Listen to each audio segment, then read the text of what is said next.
पहले बात प्रधानमंत्री नरेंद्र मोदी की करते एक निजी चैनल के कॉन्क्लेव में उन्होंने शिरकत की, जहां पर उन्होंने कहा कि भारत जब सफल होता है तो दुनिया को अच्छा लगता है। उन्होंने उदाहरण देते हुए बताया कि भारत का चंद्रयान मिशन जब सफल हुआ तो पूरी दुनिया ने उसे एक उत्सव के रूप में मनाया। उन्होंने ये कहा कि भारत जब आगे बढ़ता है तो जलन या ईर्ष्या का भाव नहीं पैदा होता। उन्होंने कहा कि हमारी प्रगति से दुनिया खुश होती है। समिट को संबोधित करते हुए इन्होंने ये बातें कही और इस मौके पर डिजिटल पब्लिक इंफ्रास्ट्रक्चर में हुए क्रांतिकारी बदलाव का भी जिक्र किया। कहा कि भारत ने सिद्ध किया कि डिजिटल इनोवेशन और लोकतांत्रिक मूल्य एक साथ रह सकते हैं। केंद्रीय गृह मंत्री अमित शाह ने पुलिस स्मृति दिवस के मौके पर ड्यूटी के दौरान शहीद हुए सभी पुलिसकर्मियों को श्रद्धांजलि दी। राष्ट्र के प्रति पुलिसकर्मियों के बलिदान के लिए आभार व्यक्त करते हुए शाह ने कहा कि ये भारत को सुरक्षित रखने में पुलिसकर्मियों और उनके परिवारों द्वारा किए गए असीम बलिदानों को सम्मान देने का मौका है। बता दें, लद्दाख के हॉट स्प्रिंग्स में 21 अक्टूबर 1959 को भारी हथियारों से लैस चीनी सैनिकों ने घात लगाकर हमला कर दिया था। इस हमले में 10 पुलिसकर्मी अपनी ड्यूटी के दौरान शहीद हो गए थे। तब से अपना कर्तव्य निभाते हुए ड्यूटी के दौरान शहीद हुए अन्य सभी पुलिसकर्मियों को सम्मानित करने के लिए हर साल 21 अक्टूबर को पुलिस स्मृति दिवस मनाया जाता है। यही जवान है जो कश्मीर से लेकर कन्याकुमारी तक और कच्छ से लेकर किबुथु तक हमारी दूर सुदूर फैली हुई सीमाओं को सुरक्षित रखते हैं। यही जवान है जो दिन हो या रात, उत्सव हो या आपदा, तपती गर्मी हो, बारिश हो या शीतलहर, हम सभी की सुरक्षा के लिए अपनी ड्यूटी पर तैनात रहते हैं। -50 डिग्री टेम्परेचर से लेकर +50 डिग्री टेम्परेचर तक सीमाओं पर अड़िग रहकर देश की सीमाओं की सुरक्षा करते हैं। वहीं पुलिस स्मृति दिवस पर मुख्यमंत्री योगी आदित्यनाथ ने पुलिसकर्मियों को दिवाली का तोहफा दिया है। सीएम योगी ने पुलिसकर्मियों के वर्दी भत्ते में 70% की बढ़ोतरी का ऐलान किया। इसमें 58 करोड़ रुपए का व्यय भार पड़ेगा और इस मौके पर सीएम योगी ने बलिदानी सिपाही रोहित कुमार और सचिन राठी के परिजनों को सम्मानित भी किया।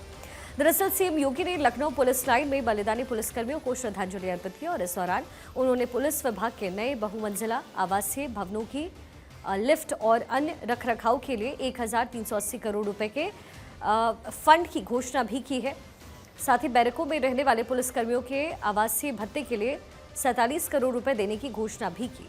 आपको बता दें कि इसका लाभ 25% पुलिसकर्मियों को मिलेगा। ये 5 तस्वीरें आपके टेलीविजन स्क्रीन पर। योगी आदित्यनाथ आज बड़ा ऐलान वो करते नजर आए। स्मृति दिवस पर ये बड़ी घोषणा योगी आदित्यनाथ की तरफ से वर्दी भत्ते में 70% की बढ़ोतरी का ऐलान हुआ है। ये बड़ी जानकारी उत्तर प्रदेश पुलिस को सीएम योगी का दिवाली तोहफा। वर्ष 2023-24 में कर्तव्य की बेदी पर अपने प्राण न्यौछावर करने वाले शहीदों में उत्तर प्रदेश पुलिस के भी 2 बहादुर पुलिसकर्मी शामिल हैं। मैं इस अवसर पर सभी शहीद पुलिसजन को विनम्र श्रद्धांजलि अर्पित करता हूं। हमारे जाबांज पुलिस कार्मिकों का यह सर्वोच्च बलिदान हमें निरंतर कर्तव्य पथ पर पूर्ण निष्ठा, मनोयोग एवं दायित्व बोध के साथ आगे बढ़ते रहने की प्रेरणा देता रहेगा। हरियाणा में सरकार बनने के 3 दिन बाद ही मंत्रियों के विभागों का बंटवारा हो चुका है। मुख्यमंत्री नायब सिंह सैनी ने गृह, वित्त जैसे कुल मिलाकर 14 विभाग अपने पास रखे हैं। 7 बार के विधायक रहे अनिल विज को ऊर्जा और परिवहन विभाग की जिम्मेदारी दी गई है। इसके साथ ही पूर्व सीएम मनोहर लाल की सरकार में क्योंकि अनिल विज के पास गृह, स्वास्थ्य, तकनीकी शिक्षा, साइंस और टेक्नोलॉजी जैसे अहम विभाग रहे हैं और सैनी के नेतृत्व वाली पिछली कैबिनेट का वो हिस्सा नहीं थे, राव नरबीर सिंह को उद्योग, पर्यावरण के साथ कई और विभाग दिए गए हैं। कुल मिलाकर पोर्टफोलियो एलोकेशन किया गया है, जिसमें नायब सिंह सैनी के पास कुल मिलाकर 14 विभागों की जिम्मेदारी है। हरियाणा के मुख्यमंत्री नायब सिंह सैनी ने राज्य को प्रभावित करने वाले कई मुद्दों पर मार्गदर्शन लेने के लिए बीजेपी राष्ट्रीय अध्यक्ष जेपी नड्डा से मुलाकात की। बैठक के बाद सैनी ने एक्स पर लिखा, आज विभिन्न विषयों पर उनका मार्गदर्शन मिला है। बैठक का उद्देश्य हरियाणा को प्रभावित करने वाले महत्वपूर्ण विषय पर चर्चा करना था। जम्मू कश्मीर के गांदरबल में हुए आतंकी घटना पर डिप्टी सीएम सुरेंद्र चौधरी की प्रतिक्रिया अब सामने आई है। सुरेंद्र कुमार चौधरी ने कहा है कि हमले की निंदा करने के लिए कोई भी शब्द पर्याप्त नहीं है। डिप्टी सीएम ने संवेदनाएं जाहिर की और कहा कि मामले की जांच चल रही है। वहीं सरकार में मंत्री सतीश शर्मा ने भी हमले की निंदा करते हुए कार्रवाई की बात कही है।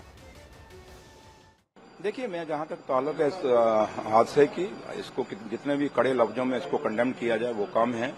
और जो जाने गई हैं उनके लिए हमें बड़ा अफसोस है। और मैं जो परिवार जिन्होंने ये अपने लोग खोए हैं उनको मैं भगवान से यही दुआ करूं कि भगवान उनको हिम्मत दे, शक्ति दे, ताकि वो इस हादसे को बर्दाश्त करें। जो सदमा इनको लगा है इसको बर्दाश्त कर सके।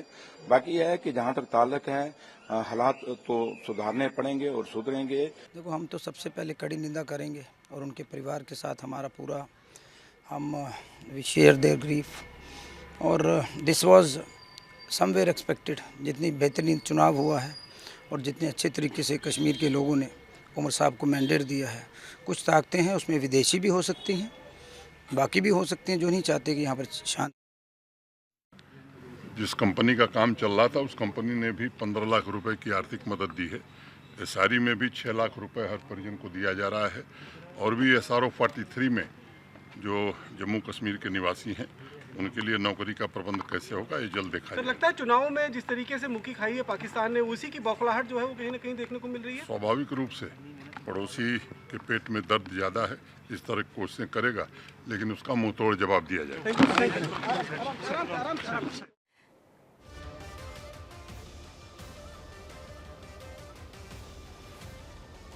आंध्र प्रदेश के मुख्यमंत्री एन चंद्रबाबू नायडू जल्द ही प्रदेश में बच्चे बढ़ाओ स्कीम लाने की तैयारी में है। सीएम ने कहा, राज्य में लोगों की बढ़ती औसत उम्र चिंता का विषय है। परिवारों को कम से कम 2 या उससे ज्यादा बच्चे पैदा करने चाहिए। इसे लेकर सरकार कानून भी लाएगी। सीएम नायडू ने कहा कि आने वाले समय में जिनके 2 या उससे ज्यादा बच्चे होंगे वही स्थानीय निकाय चुनाव लड़ पाएंगे। अपने आप में देश में किसी भी राज्य में इस तरह का ये पहला कानून होगा। मुख्यमंत्री धामी ने ट्रेन सेवा के लिए प्रधानमंत्री नरेंद्र मोदी और रेल मंत्री अश्विनी वैष्णव का आभार व्यक्त किया। उन्होंने कहा कि टनकपुर बागेश्वर रेल लाइन पर भी सर्वे का काम पूरा हो चुका है और जल्द ही इसका काम भी शुरू हो जाएगा। उन्होंने कहा कि उत्तराखंड से काशी, अयोध्या और बाकी प्रमुख शहरों के लिए रेल सेवा के और विस्तार के लिए कोशिश की जाएगी।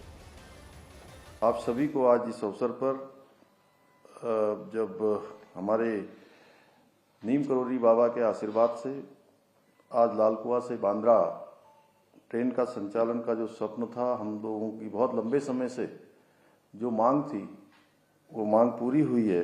इस अवसर पर मैं आप सभी को बहुत बधाई देता हूं, बहुत शुभकामनाएं देता हूं। बहुत सारे लोग जो यहाँ से जिनका घर है, यहाँ आना जाना होता है, उनके लिए भी बहुत सुविधा हुई है। मैं इसके लिए आदरणीय प्रधानमंत्री जी का और आदरणीय रेल मंत्री जी का दिल से आभार प्रकट करता हूं। भाइयों बहनों, और अब आगे बढ़ते हैं। दिल्ली के पूर्व सीएम अरविंद केजरीवाल के बंगला खाली करने के बाद पीडब्ल्यूडी की ओर से इन्वेंट्री लिस्ट को जारी किया गया है। इसमें बताया गया कि केजरीवाल के घर में बॉडी सेंसर और रिमोट कंट्रोल सिस्टम वाले कुल 80 पर्दे लगे हुए थे। इन पर्दों की कीमत 4 करोड़ से 5.5 करोड़ रुपए तक थी। साथ ही बाथरूम में 15 करोड़ रुपए की वाटर सप्लाई और सैनिटरी फिटिंग की गई थी। इसके अलावा लिस्ट में किचन और बाथरूम के भी लाखों करोड़ों की कीमत वाले सामान का जिक्र है। लिस्ट जारी होने के बाद बीजेपी प्रदेश अध्यक्ष ने कहा है, सीएम आवास में फुली ऑटोमेटिक सेंसर वाली स्मार्ट टॉयलेट सीट लगाई गई थी। इसकी कीमत 10 से 12 लाख रुपए के बीच थी। दरअसल मुख्यमंत्री पद से इस्तीफा देने के बाद उन्होंने 4 अक्टूबर को ये बंगला खाली कर दिया था। चले आगे बढ़ते। उत्तर प्रदेश की 9 सीटों पर 13 नवंबर को उपचुनाव होने वाले हैं और इन उपचुनाव से पहले कांग्रेस और समाजवादी पार्टी के रिश्ते तल्ख होते नजर आ रहे हैं। सपा ने कांग्रेस के लिए अलीगढ़ की खैर और गाजियाबाद सीट छोड़ी है। कांग्रेस 5 सीटों की डिमांड हालांकि कर रही थी। पार्टी को उम्मीद थी कि 5 की डिमांड करेंगे तो कम से कम 3 सीटें तो जरूर ही मिल जाएगी, लेकिन ऐसा हुआ नहीं। इसके साथ ही बार्गेनिंग टेबल पर पार्टी अपनी उम्मीदों के अनुरूप सीटें हासिल कर पाने में फेल हो गई और सपा ने उसके लिए महज 2 सीटें ही छोड़ी। 2 और 5 सीटों की लड़ाई में सपा और कांग्रेस की दोस्ती भी फंस गई है। कांग्रेस उपचुनाव में महज 2 सीटें छोड़ने से सपा के फैसले से खफा कांग्रेस बताई जा रही है और अब चर्चा इस बात को लेकर के भी है कि कांग्रेस उत्तर प्रदेश से हट सकती है। किसी भी सीट पर उम्मीदवार उतारने से शायद मना भी कर सकती है। और अगली खबर का रुख करेंगे। दिल्ली के रोहिणी सेक्टर 14 में सीआरपीएफ स्कूल के पास हुए धमाके में लगातार नए खुलासे हो रहे हैं। खबर ये कि घटना की जिम्मेदारी खालिस्तानी संगठन ने ली है। टेलीग्राम पर जस्टिस लीग इंडिया ग्रुप पर एक मैसेज आया जिसमें कहा गया कि वो किसी भी समय हमला करने में सक्षम है। फिलहाल जांच एजेंसियां मैसेज की जांच कर रही हैं। दिल्ली में प्रदूषण का स्तर लगातार खराब होता जा रहा है, जिसे लेकर सियासत भी तेज है। बीजेपी प्रदेश अध्यक्ष वीरेंद्र सचदेवा ने प्रदूषण के खराब स्तर को लेकर प्रदर्शन किया। इस दौरान उन्होंने आप सरकार को भी घेरा तो यमुना नदी में झाग के बढ़ने से लोगों की दिक्कतें भी बढ़ती जा रही हैं। उधर दिल्ली के बदलते हुए मौसम के बीच मौसम विभाग ने पूर्वानुमान जारी करते हुए कहा है कि दिल्ली में आने वाले कुछ दिन तक तापमान में गिरावट नहीं होगी। पल्ला से वजीराबाद आइए, पानी बिल्कुल साफ है। वजीराबाद से तो रोज दिल्ली सरकार पानी उठाती है, जिसको ट्रीट करके दिल्ली वालों को पानी दिया जाता है। इसका मतलब वहाँ पानी साफ है। तो वजीराबाद से कालिंदी कुंज आते आते यमुना को क्या हो जाता है? जो खुले नाले, जो ड्रेन्स, जो केमिकल यमुना में जा रहा है, उसको रोकने का काम दिल्ली सरकार का था। और ये कहते हैं जी यूपी पानी छोड़ रहा है। यूपी का उल्टा के पानी जाके ट्रकों में लाता पानी, टैंकर्स में लाके छोड़ता गंदा पानी। कोई जवाब नहीं है इनके पास। जितने एसटीपी प्लांट इनको ठीक करने चाहिए थे, काम करने चाहिए थे, वो काम नहीं कर रहे हैं। ड्रेन्स इनकी काम नहीं कर रही हैं। अपनी विफलता छुपाने के लिए एक भी गंभीर उपाय अगर दिल्ली सरकार ने इस पोल्यूशन को रोकने के लिए किया होता तो आज दिल्ली वाले इन बीमारियों से ग्रसित ना होते। हरियाणा से दिल्ली को जो पानी दिया जाता है उसका बीओडी लगभग 2-3 mg प्रति लीटर होता है। इसके अलावा सीएलसी नहर के जरिए जो पानी दिल्ली को दिया जाता है उसका बीओडी शून्य के बराबर होता है। लेकिन दिल्ली सरकार यह बताए, मैं ये पूछना चाहता हूँ कि दिल्ली बॉर्डर से ओखला तक जो गंदे पानी के 28 नाले यमुना में जाते हैं उसमें प्रदूषण के लिए कौन जिम्मेवार है?